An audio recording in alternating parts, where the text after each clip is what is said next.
the Clinton Avenue Reformed Church is proud to present Moses, Stories for the Young.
Hello once again, my friends. I'm glad you're back for our stories of Moses for the young.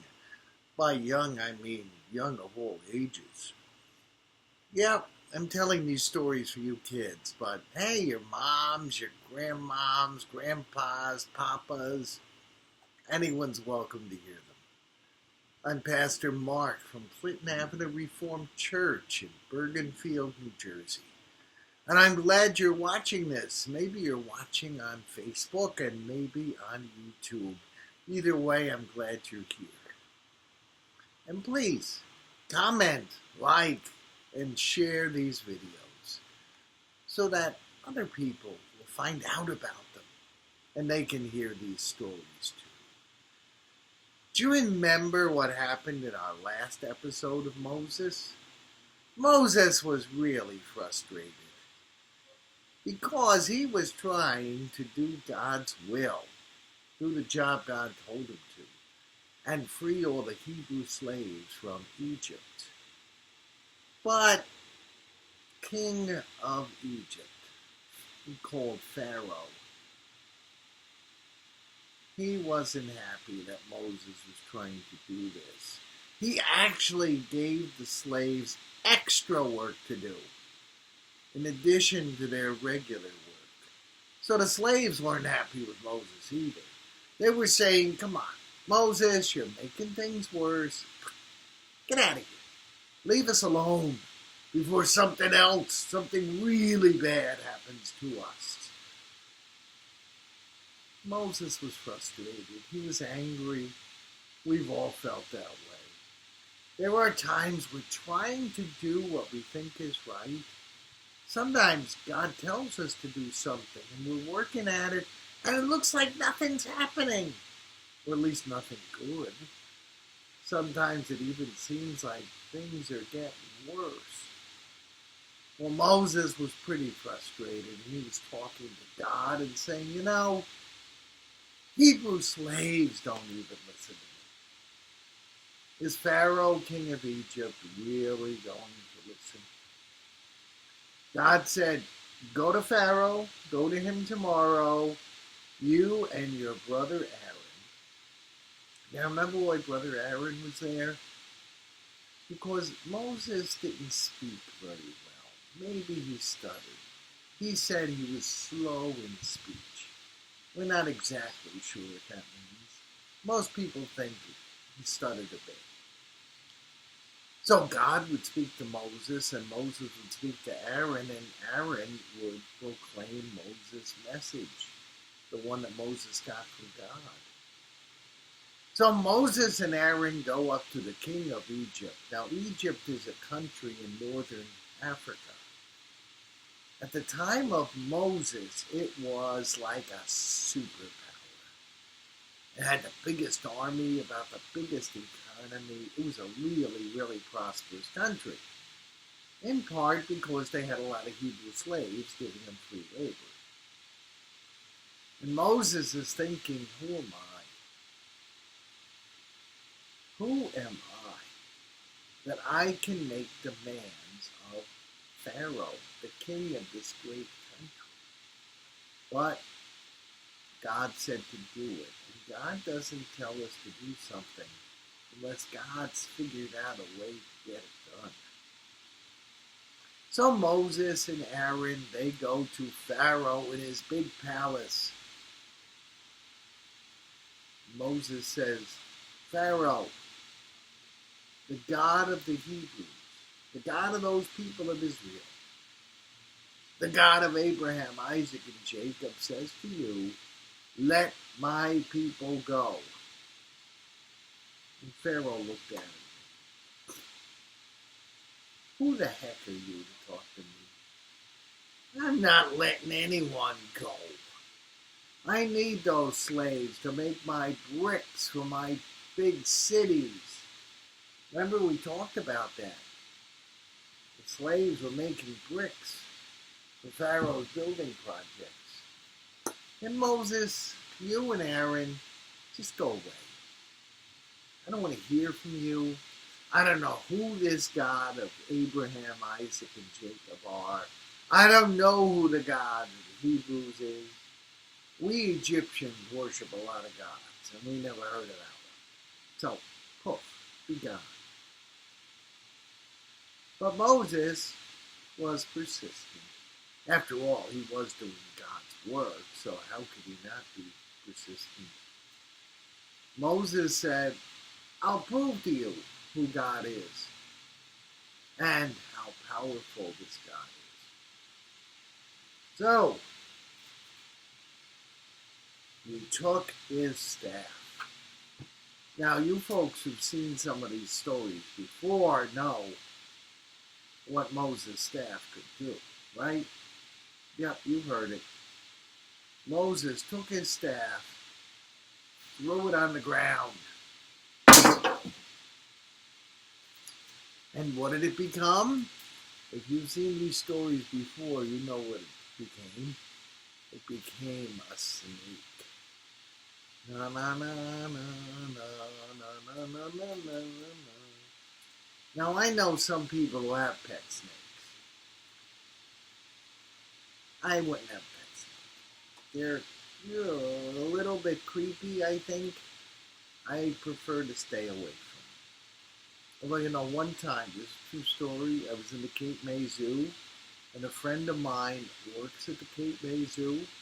Just for fun, she and a friend of hers who worked there came out with a boa constrictor. I think it was about 15, 20 feet long. I'm not sure. But she held one end, the head end, and her friend held the tail end, and they put it on my shoulders. It was pretty heavy. And this thing tried to start wrapping around me, and it would have, except they were there holding me. It was scary. But back to our story. So Moses' staff became a snake. And Pharaoh kind of looked at the snake. Said, really? You think that's something special? And he called some of his staff who were magicians. And he said, you turn your staffs into snakes. And they were able to do it too. Wow. Pharaoh had magicians who could do the same thing that God's spokesman could. That kind of surprised me when I read that. But there's a difference. All of a sudden, the snake that was from Moses' staff ate the other snakes, swallowed them down whole. And Pharaoh kind of looked and said, yeah, that's kind of a cute trick. But I'm still not letting the slaves go. You can forget it. You, Moses, take your buddy Aaron. Get out of here. And Moses said, warning you, Pharaoh, don't mess with the God of Israel. Do not mess with the God of those Hebrew slaves. Do not mess with the God of Abraham, Isaac, and Jacob, or something real bad's going to happen to you and your country. Pharaoh looked at him and said, yeah, right. I'm going to listen to you, huh? Your people are slaves, and I'm going to listen to you? I don't think so. Now, I need to give you a quick explanation about water. Where do you get water from? Yeah, sometimes it's bottled, but most of us go to the sink and we turn on the faucet and we get water. Well, back in Moses' time, there were not pipes in houses. There were no bathrooms in houses. No, no, no. You drew water from a river. And the big river that went through the land of Egypt was called the Nile. It is still there. That is definitely still there. It's a big river. It's very important. So Moses said, since you're not letting those slaves go, God is going to turn the Nile River into blood. Then we'll see how much drinking water you get. Pharaoh said, yeah, right. I never even heard of this God you're talking about. He's going to make this huge river. It's really, really big. It's really, really wide. He's going to make that blood, huh? Get out of here, Moses. And take your buddy, who's also your brother Aaron, with you. Moses said, you've been warned. And he took his staff and he struck the Nile River. It became blood. Wow. That's scary. Can you imagine every time you go for a glass of water that you get blood? Ew. And you know what happened when the water went blood? Every fish in the Nile River died. Now, have you ever smelled a dead fish? Ew. Can you imagine a whole river of dead fish? Can you imagine trying to go to your water supply and find blood instead of water? How do you drink? How do you drink? And how do you live if you can't drink? So Moses said, Pharaoh, don't mess with God. Well, Moses was talking to Pharaoh, who had a very hard heart. He wasn't going to give in easily. He sent for his magicians. Remember the same ones who also made their staves into snakes? He sent for them. And he said, see this problem with the Nile? Clean it up. So those magicians took their staves and they did all kinds of magic and incantations. And guess what happened? Nothing. The Nile was still blood. The fish were still dead. There was a smell all through the land of Egypt. The people were really desperate because they couldn't find anything to drink. And Pharaoh, he was stubborn. And Pharaoh didn't want to talk to Moses or Aaron anymore. Pharaoh stormed off into his house and he sulked. You know, like when you're mad at someone, you go off to your room by yourself, you slam the door. That's what Pharaoh did. So, is the Nile River still blood red? If you went to Africa now and visited Egypt, would you find the blood red river? No. It lasted 7 days, one full week. And then the blood went away and the water was restored. But Pharaoh was still stubborn and he was still insisting, I'm not going to let those slaves go. Now, you might be wondering, like I am, if God can do that, do you really want to mess with God? Do you really want to disobey God? Is this really worth it? You might ask the question, well, what else is God going to do? Do you want to know the answer to that question? Well, I won't tell you today. That's another story then.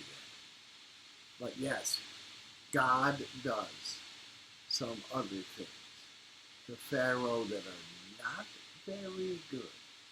All because Pharaoh wouldn't listen to God's spokesman, Moses, and let God's people go.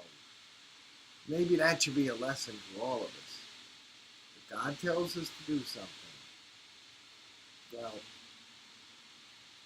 it's better to do it than to not. I will see you folks next week. Please like, share, comment, invite a friend to this Stories for the Young, Stories of Moses, from Pastor Mark at Clinton Avenue Reformed Church, Bergenfield, New Jersey. Obey God this week. Say your prayers. Thank God for all your blessings, all the blessings that you have. May God bless you richly this week.